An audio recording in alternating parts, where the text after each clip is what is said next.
Welcome back to the Deep Dive.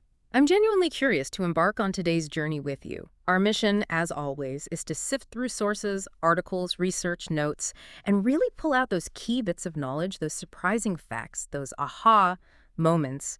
We want to turn that mountain of info into clear, actionable understanding for you.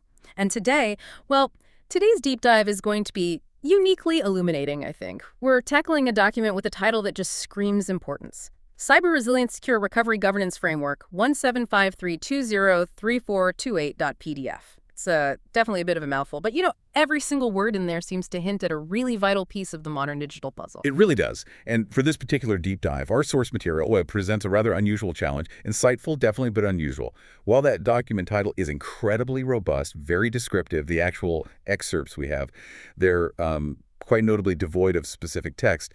What we've got instead are essentially placeholder visuals, blank pages really, where you'd normally expect all the intricate details of a framework. Right. It's like we've been handed this beautifully designed cover for a groundbreaking book, but then you open it up and all the chapters are just empty. It's a fascinating situation. Exactly. It's quite unique for us here on the Deep Dive. Usually we're dissecting detailed information, right? Here, our primary sources are the document's title and, well, the absence of the detailed framework itself. But look, this isn't a limitation. We're actually seeing this as a really interesting opportunity. It lets us really explore the concept that's implied by that powerful title. And we can delve into the implications, the profound implications of operating without such a detailed framework explicitly laid out, whether that's by design or just oversight. Okay, so instead of unpacking what is physically here, we're going to try and unpack what isn't here, and maybe explore what that intriguing absence tells us about these vital ideas behind cyber resilience, secure recovery, governance. It feels a bit like we're digital detectives, examining a shadow to understand the object that cast it. That analogy raises a really important question for us, doesn't it? How do we actually gain insight into a framework that's designed for secure recovery governance when the precise mechanisms, the definitions, the policies, the procedures, they aren't explicitly laid out for us in the source material?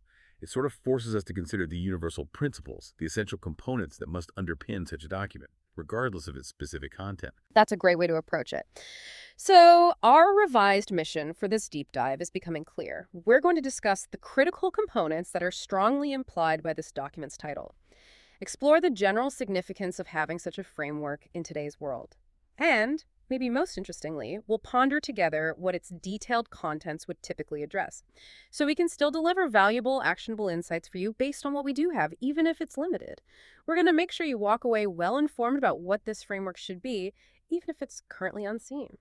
Okay, let's start by digging into that very first core term from the title, cyber resilience.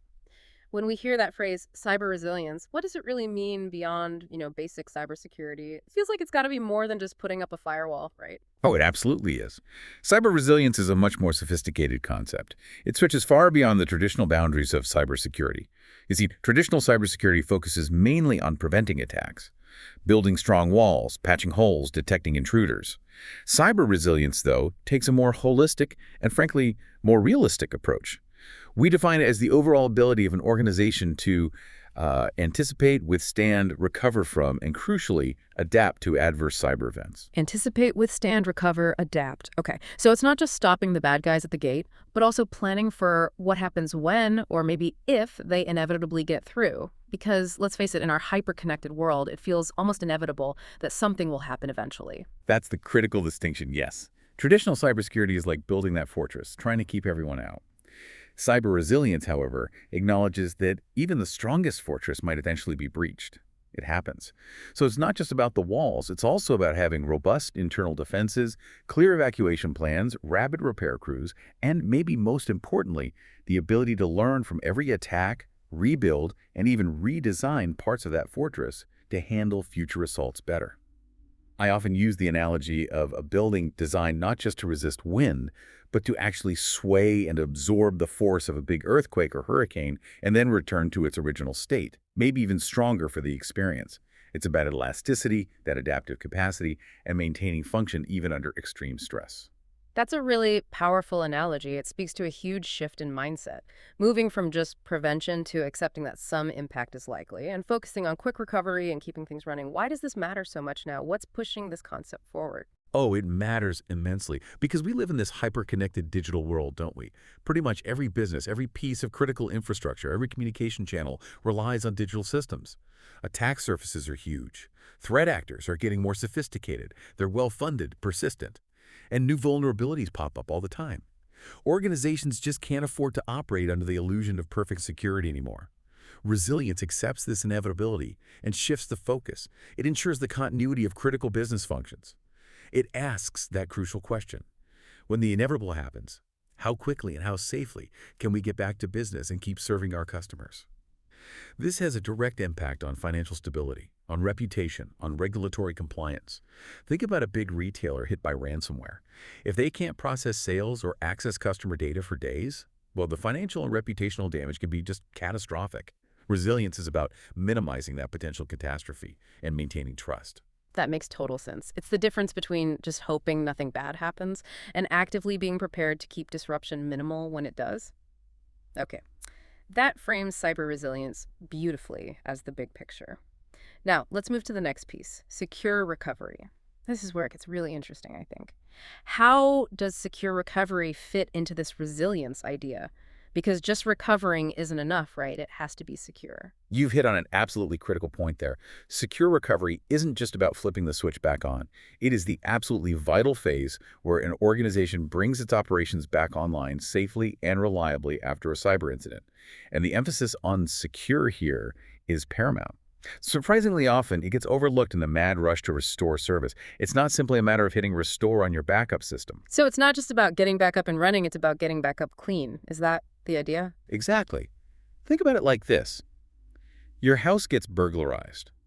You wouldn't just replace the stolen TV and go back to normal without checking all the locks, right? Maybe Right. installing new ones, perhaps an alarm system. In the digital world, secure means making absolutely sure that the environment you restore is free from any lingering malware, any hidden backdoors, or the very vulnerabilities that led to the compromise in the first place. The biggest fear here is something we call the reinfection loop. Ah, the reinfection loop. Okay, tell us more about that nightmare scenario. It sounds incredibly frustrating and expensive. It is a nightmare. The reinfection loop happens when an organization may be desperate to get back online fast, restores data or systems from backups. But those backups unknowingly still contain the attacker's malware. Or, just as bad, they restore them into an environment that hasn't been properly cleaned up or isolated. So what happens? The malware wakes up again, the attacker maybe gets back in through a forgotten back door, and the organization finds itself compromised all over again, often within hours or days of thinking they'd recovered. This isn't just wasting time and resources, it actually compounds the initial damage. It shreds trust with customers and stakeholders. It can even trigger more regulatory penalties. We've seen companies spend weeks trying to recover, only to find out they were basically chasing ghosts because the root cause was still lurking in their restored environment. That is terrifying. How do organizations even prevent that? How can you possibly trust your backups if the attackers might have been inside for ages, maybe corrupting them or planting dormant threats? It sounds like a real catch-22. This is precisely where the concept of secure recovery brings in more sophisticated measures. You need strategies like, well, immutable backups. Immutable means backups that once created simply cannot be altered or deleted, not even by an attacker with high privileges or by malware. Think of it like a digital safe deposit box for your recovery points. You also need isolated recovery zones. These are pristine, segmented network environments, totally separate from your possibly compromised production network. You restore systems into these isolated zones first, you conduct thorough forensic security checks, you scan for any leftover malware, you repatch everything, and only then, once you're absolutely confident they are clean and secure, do you carefully reintroduce them into production. It's a meticulous, multi-step process. It prioritizes integrity and cleanliness over just raw speed.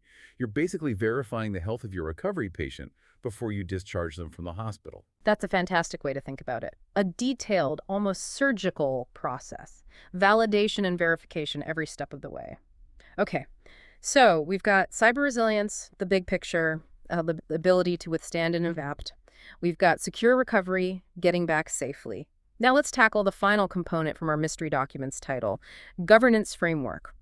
What does that imply? How does it actually bring cyber resilience and secure recovery to life inside an organization? Because I imagine without a solid structure, even the best intentions, the best tools, They can just fall apart, can't they? The governance framework is essentially the central nervous system, Yeah. or maybe the operating system, if you prefer that analogy. It's what orchestrates all these complex efforts. It provides the overall structure, the guiding policies, the defined processes, the clearer roles, the explicit responsibilities, everything necessary to effectively manage and continuously improve cyber resilience and secure recovery goals. Okay, so it's more than just a how-to manual. It's also the who does what, the why we're doing it this way, and the how do we know if we're succeeding guide, all rolled into one, tying everything together. Precisely. Its core purpose is to ensure accountability right across the organization, to define clear decision-making processes, to strategically allocate resources, money, and people, and maybe most importantly, to integrate these essential security and resilience practices into the overall business operations and strategy. Without a robust governance framework, even an organization with brilliant tech and smart people can find itself in total chaos during a crisis. It ensures resilience isn't just seen as a technical task, but as a strategic business imperative driven from the very top. Can you give us a more concrete example? What might that chaos look like without proper governance? Oh, absolutely. Imagine a major ransomware attack hits a large company. Without a defined governance framework, recovery could be utterly chaotic, inconsistent, leading to huge delays and complications. For instance, the IT team might immediately jump to restoring systems from backups. But without clear policies on security validation, they might accidentally reintroduce the malware. We talked about that loop, right? Meanwhile, maybe the legal team is scrambling, trying to figure out reporting requirements. The exec team is trying to decide who tells customers and regulators what, all without a unified plan. There's no clear chain of command for critical decisions. Like, when is it actually safe to bring systems back online? Who signs off on paying for third-party forensic help? Who makes the final call on whether to pay a ransom or not? This kind of ad hoc approach, it inevitably leads to longer downtime, incomplete recovery, potential reinfection, and significantly higher financial and reputational damage. A framework provides the playbook. It defines escalation paths, communication trees, decision matrices, clear responsibilities. It ensures everyone knows their part in that symphony of recovery. It turns potential chaos into a structured, coordinated, efficient response. It's the difference between, say, a spontaneous jam session and a professional orchestra playing a complex symphony. That makes it crystal clear. It's not just about having the right tools or people, but having the right system to make sure those tools and people work together effectively. It sounds like it truly lifts cyber resilience from just being a technical problem to being a fundamental strategic business imperative. That's the core idea, exactly. The why behind a governance framework is to ensure resilience isn't just stuck in the IT department's silo, seen as just a tech list. It becomes a top-down, enterprise-wide commitment. Leadership defines the strategic goals for resilience. They allocate budget and people. They oversee policy implementation. They hold teams accountable. This strategic oversight ensures resilience is continuously funded, regularly tested, constantly improved. It stops it from being an afterthought or just a reaction after a big incident. It signals that the organization truly understands that its survival, its market position, its success in the digital age depend directly on its ability to bounce back from trouble securely and quickly. It's very survival and success that's powerful, and it really highlights why a document like this, even if we can't see the details, is so critical for any organization today. Okay, so we've spent some good time breaking down those powerful terms in the title. Cyber Resilience, Secure Recovery, Governance Framework. We've got a handle on what each part means. But now, let's really focus on the unique part of our source material today. We have this potent title suggesting a robust, detailed framework. But since the specific content isn't there, since we've only got those blank pages, what are the real practical implications for an organization that needs this kind of framework but doesn't have it explicitly defined or written down? What happens in that vacuum? What are the real-world consequences? That's a critical question, because the absence of a detailed, explicit, cyber-resilient, secure recovery governance framework can lead to a whole host of significant challenges. It definitely elevates an organization's risk exposure considerably. Without that defined structure, that void can become a breeding ground for inefficiency, confusion, and much higher vulnerability, especially during those moments when clarity and speed are absolutely crucial. Can you walk us through some of those key challenges and risks? What specifically tends to go wrong when this framework is missing? Well, the first major issue, and often the most immediate one you see, is a serious lack of clarity. Without defined policies, procedures, a clear roadmap, different teams inside the organization might interpret recovery or how secure it needs to be in very different ways. Imagine, let's stick with the ransomware example. The IT infrastructure team might prioritize getting servers back online, ASAP. But the data privacy team, their main concern might be validating customer data integrity and ensuring compliance. If their objectives aren't aligned by a central framework, one team could accidentally undermine the other's efforts. It leads to inconsistent, or even worse, ineffective responses. You often see this as internal friction, wasted effort, teams basically working at cross purposes because they don't have that shared understanding. So everyone might be trying their best, but they're not pulling in the same direction because there's no shared playbook, no master plan. That sounds incredibly inefficient and dangerous. Precisely. And that leads directly to the second big challenge: undefined roles and responsibilities. During a crisis, time is absolutely critical, right? Confusion over who does what, who makes which key decision, who's accountable for specific actions. It can completely paralyze recovery efforts. For instance, is it the CISO's job alone to decide on paying a ransom?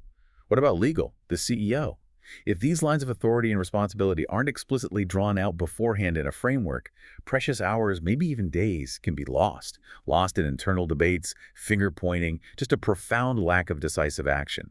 This is especially damaging for things that cross functions, like coordinating external comms during a breach or meeting strict legal reporting deadlines. That paralysis itself can just multiply the damage. And I guess if you don't have that clarity on roles and processes, you also can't really tell if you're getting any better at recovery over time, can you? Absolutely right. That brings us neatly to the third significant challenge: difficulty in measurement and continuous improvement. If there's no baseline, no defined process, no explicit objectives like specific recovery time objectives, RTOs, or recovery point objectives, RPOs, laid out in a framework, it becomes almost impossible to objectively measure how effective your recovery efforts actually are. Yeah. How do you know if your recovery time improved from, say, 72 hours down to 24 if you don't have a documented target or a consistent way to measure it? Without this, identifying areas for improvement, learning from past incidents, implementing meaningful changes, it all becomes purely anecdotal, ad hoc. Rather than a systematic, data-driven process, organizations might feel like they're getting better, but they lack the actual evidence. Or worse, they might be repeating the same costly mistakes without even realizing it until the next big incident hits. And ultimately, all of this, the lack of clarity, the undefined roles, the measurement problems, it all points to one thing: significantly higher risk across the board. Correct. The sum of these challenges is indeed an increased risk exposure.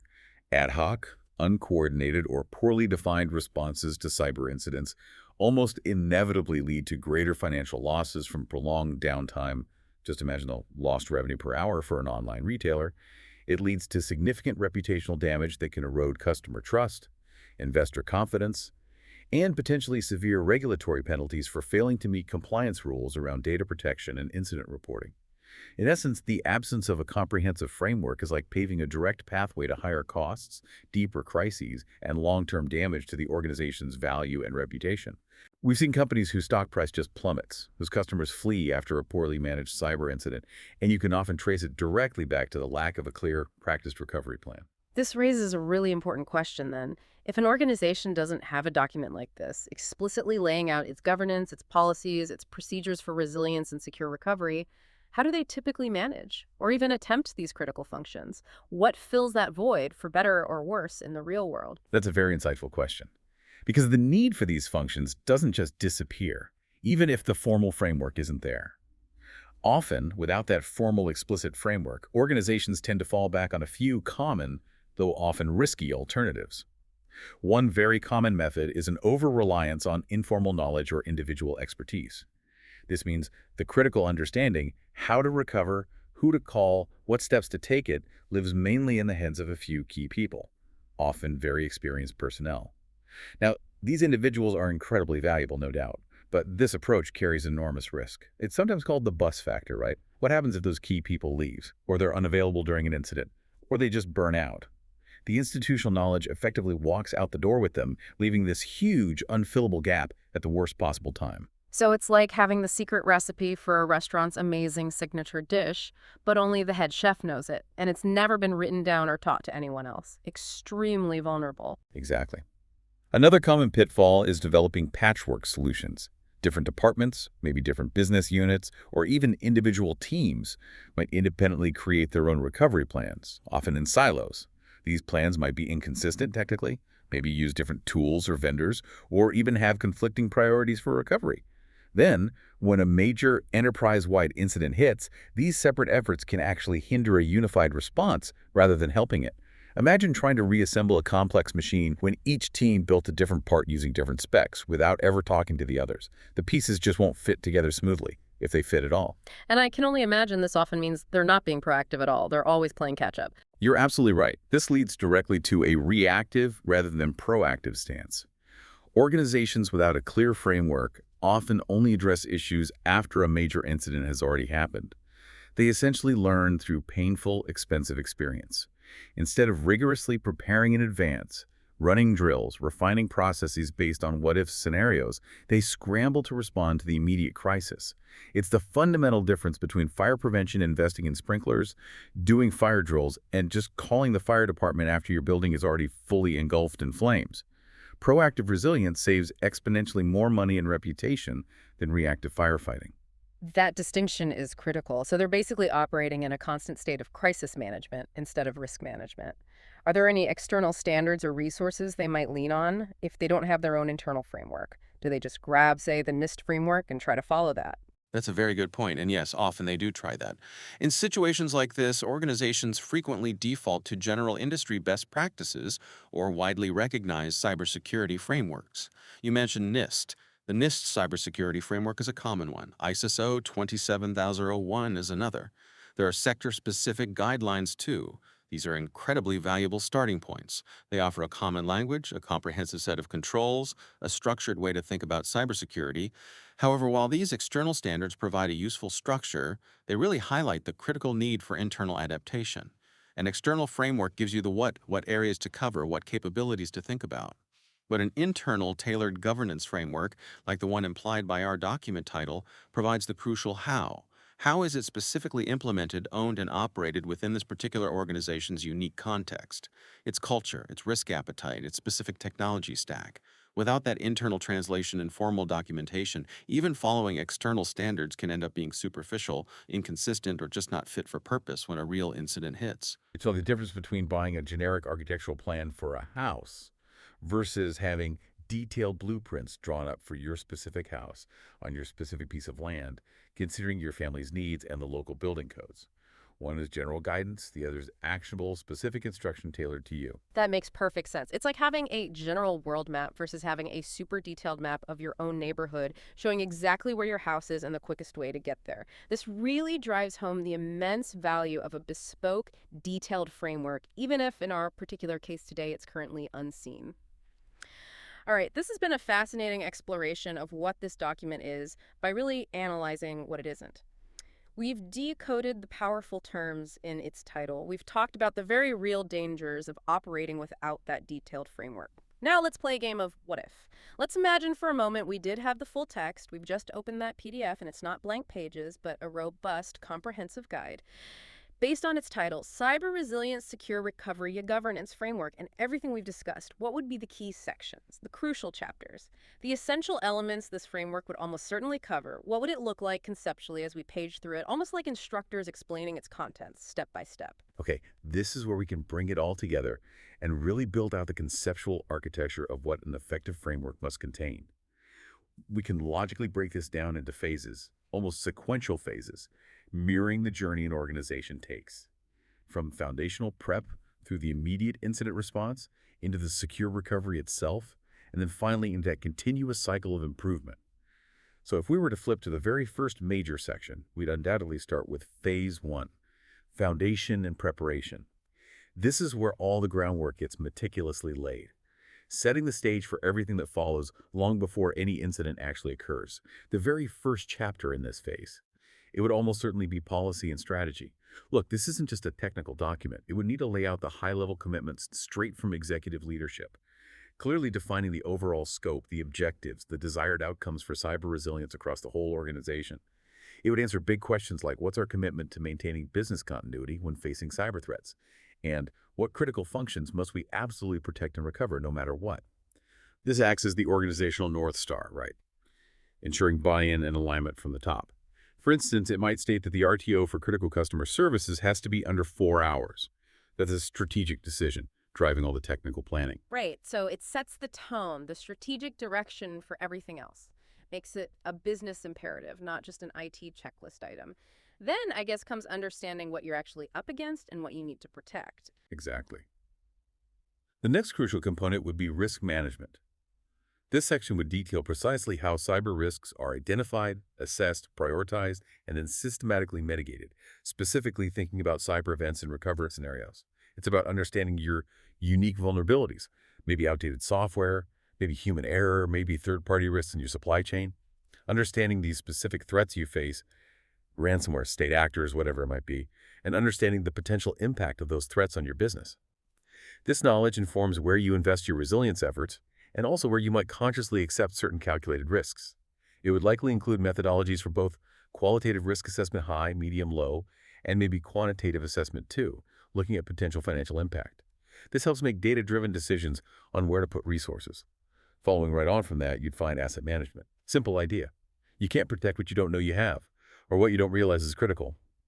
So this section focuses on identifying, classifying, and prioritizing all your critical assets. That means your data, customer data, financial data, intellectual property, your systems databases, applications, operating systems, your services, email, website, maybe manufacturing, control systems, all the things that absolutely need protection and rapid, secure recovery. This guides resource allocation and, very importantly, dictates the recovery sequence later on. A detailed understanding of asset criticality prevents you wasting effort during a crisis. And finally, in this foundational stage, you really need to understand the actual business impact if you lose those assets, don't you? This feels like the real bridge between the technical side and the business side. Precisely. The bedrock of any effective recovery planning is the Business Impact Analysis, BIA. This section would meticulously outline the process for conducting a BIA. It's that systematic way of understanding the potential operational and financial hit from disruptions. Crucially, this is where you define your recovery time objectives, RTOs, how quickly you must recover a specific system or function to avoid unacceptable business consequences. And your recovery point objectives, RPOs, basically, how much data loss measured in time can you tolerate? An hour, a day. These metrics, RTO and RPO, they drive the entire recovery strategy. They dictate backup frequency, replication methods, disaster recovery site capabilities. Without clearly defined RTOs and RPOs, your recovery efforts are just aiming at an invisible target. You can't know if you're meeting the business needs. For a financial trading firm, an RPO of minutes might be essential. For an internal HR system, maybe an RPO of 24 hours is perfectly acceptable. Context is key. Okay, moving into the next major section, we definitely find Phase 2, Incident Response and Containment. This phase is all about what happens immediately after an incident is detected, emphasizing rapid, effective action to limit the damage and stop it from spreading further. A critical chapter here would be roles and responsibilities for incident response.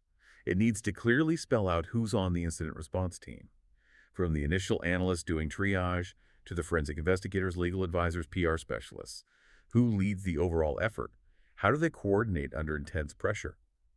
This section would cover detailed procedures for quick detection, thorough analysis of the incident scope and origin, containment strategies to stop the bleeding, immediate eradication of the threat, and those initial post-incident steps like collecting evidence. Clear role definitions prevent paralysis and allow quick, coordinated action when minutes matter. So these are the immediate emergency procedures, the digital firefighting aspect, with a clear chain of command, and communication must be absolutely vital during those intense moments, both inside and outside the company, I imagine. Absolutely vital, which is why communication protocols would be another essential element. This section would specify exactly who talks to whom, when they talk, how they talk, both internally across departments up to the execs, with employees and externally. Externally means law enforcement, regulators, affected customers, the media, during and after an incident. It would probably include pre-approved templates, agreed-upon messaging, clear escalation paths for communication decisions. Clear predefined channels and consistent messaging are so crucial to manage expectations, maintain trust, and avoid PR disasters that can make a technical failure much worse. A communication misstep can be as damaging as the breach itself sometimes.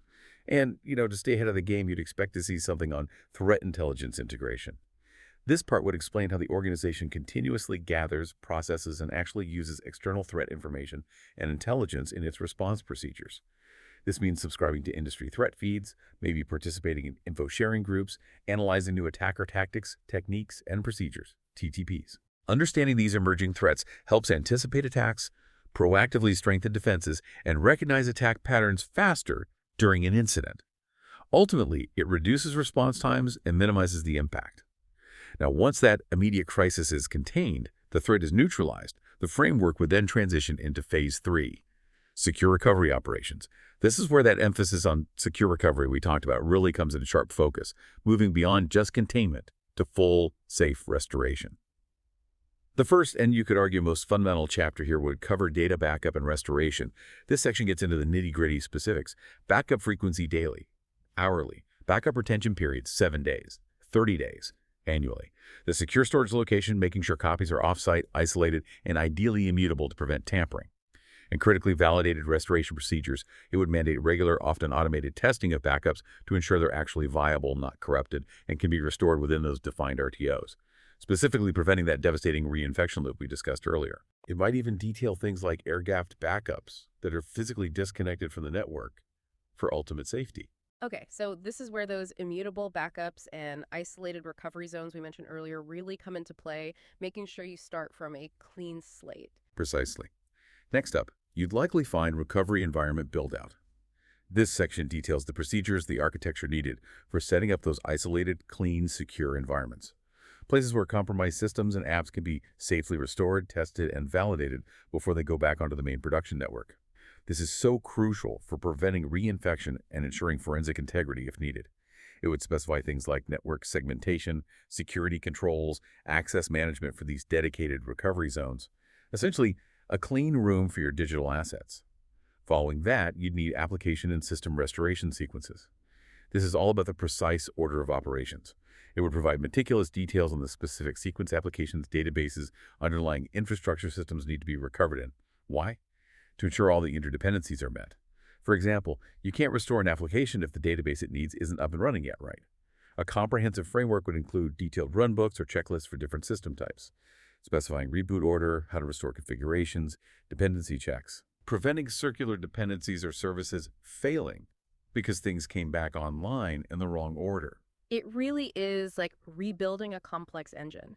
You absolutely have to put the parts back together in the right order for it to run smoothly. And then, once it's rebuilt, you need to thoroughly check it over for any lingering problems before you really trust it again. Exactly. Which leads us directly to security validation post-recovery. This is a non-negotiable step, but often, sadly, the most overlooked in a rush. The framework would outline rigorous procedures to ensure that the restored environment is definitively clean, fully patched, free from any residual malware or backdoors, and fully secure before it's allowed back into full production. This might involve extensive vulnerability scanning, maybe penetration testing by independent teams, integrity checks against known good configurations, even deep dive forensic analysis sometimes to confirm the threat actors are truly gone. This makes sure the recovery isn't just about restoring functionality, it's about restoring trust and security. Okay, and finally, our comprehensive hypothetical framework would culminate in Phase 4, testing, training, and continuous improvement. Because a framework is only as good as its execution, right? And its ability to adapt and evolve in response to a constantly changing threat landscape. A crucial component here is exercise and simulation. This section would mandate regular testing of the recovery plans through various kinds of exercises. Things like tabletop walkthroughs, where teams just verbally step through what-if scenarios around a table, all the way up to full-scale simulations that mimic real-world attacks, maybe using isolated test systems. These exercises are invaluable. They identify gaps in the plan, they help refine procedures, they build muscle memory among the teams, and they uncover coordination issues between teams under simulated pressure. They're basically fire drills for your digital infrastructure. Practice makes perfect, especially under the kind of intense pressure a real cyber incident brings. And to be truly effective, you need to make sure everyone involved actually knows their role and understands the plan. Absolutely. So training programs would be vital. This section would outline comprehensive role-based training, making sure all personnel from executives who need to understand their strategic roles in crisis management and comms, down to the technical staff actually doing the recovery, fully understand their roles, their responsibilities, and the procedures in the framework. This also includes regular awareness training for all employees on things like recognizing phishing emails and reporting suspicious activity, because human error is still a huge attack vector. It helps foster that culture of security and resilience throughout the organization. And critically, you need a lessons learned process.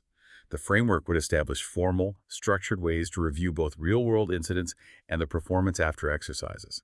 This process identifies what went well, what went wrong, and most importantly, areas for improvement in the framework, the procedures, the training itself. This robust feedback loop is absolutely essential for organizational learning and getting better over time. It ensures mistakes aren't repeated and that the organization's resilience posture continuously strengthens. Without this, you're kind of doomed to repeat history. And finally, a healthy framework always looks ahead. So framework review and update would be the closing, but really ongoing chapter. This mandates scheduled, periodic reviews of the entire framework, maybe annually, maybe after big organizational changes like a merger, or after any major incident. Why? To ensure it stays relevant, effective, and aligned with evolving cyber threats, new technologies, business changes, new regulations, it absolutely has to be a living document, not some static binder gathering dust on a shelf. It ensures the organization is always preparing for the next threat, not just reacting to the last one. Wow. So, putting it all together, what does this all really mean for the organization? It's clearly a holistic, continuous process. It's not a one-time fix at all. It really is about building a robust and adaptive organizational muscle, like a resilient nervous system, rather than just trying to build an impenetrable armored shell. Precisely. That's a great way to put it. A true governance framework for cyber resilience isn't static. It's a living, breathing entity. It anticipates evolution, demands constant vigilance, demands adaptation. It ensures that an organization can not only withstand the immediate shock of a cyber incident, but can also emerge stronger, more capable, and more secure from the experience. This theoretical deep dive into its probable contents, I think, powerfully underlines that fact. It's about comprehensive, proactive, and continuously improving readiness, embedding resilience right into the DNA of the business. Hashtag tag outro. Wow. Okay, today's deep dive was certainly a unique exercise, wasn't it? Understanding the profound power hidden in just a title and exploring the immense implications of what a comprehensive cyber resilience, secure recovery governance framework would contain, even when we couldn't see the specifics. It's been an incredibly enlightening journey, I feel, dissecting the unseen and building out its conceptual architecture together. Indeed it has. We've explored how such a framework, even just conceptually, really underscores the critical shift organizations absolutely must make. Yeah. Moving from only trying to prevent attacks, which is vital, of course, but just not enough in today's world, to ensuring an organization can truly endure them, minimize the disruption, and recover securely. It's about building resilience as a strategic, systemic capability, not just implementing a technical checklist or relying on informal tribal knowledge. Fundamentally, it's about ensuring business continuity and maintaining trust in the face of these inevitable digital challenges. So for you, our listener, maybe this deep dive sparks a thought, or perhaps a question. How clearly defined are the cyber resilience and secure recovery mechanisms within your own organization? Or maybe in the areas of interest you focus on. Are these critical processes explicitly documented? Are they governed with all the policies, roles, and rigorous testing we've been talking about? Or are you perhaps unknowingly relying on an unseen framework, where the crucial details exist only implicitly, maybe in a few key people's heads, or worse, maybe not really defined at all? And this raises a final important question that I think every leader, every IT professional really should be pondering right now. In an era where cyber threats aren't just a possibility, but an absolute certainty, how much does the absence of a meticulously documented, well-governed, secure recovery framework truly expose an organization? Expose it to avoidable risks, to extended disruption, and potentially to catastrophic consequences? It's a question worth actively exploring for anyone involved in our digital landscape today. A crucial question indeed. Thank you so much for joining us on this deep exploration of the seen and the implied in the world of cyber resilience. We hope it's giving you a richer, more actionable understanding of what it truly means to prepare for and hopefully thrive in the digital future. Until next time, keep digging for those insights.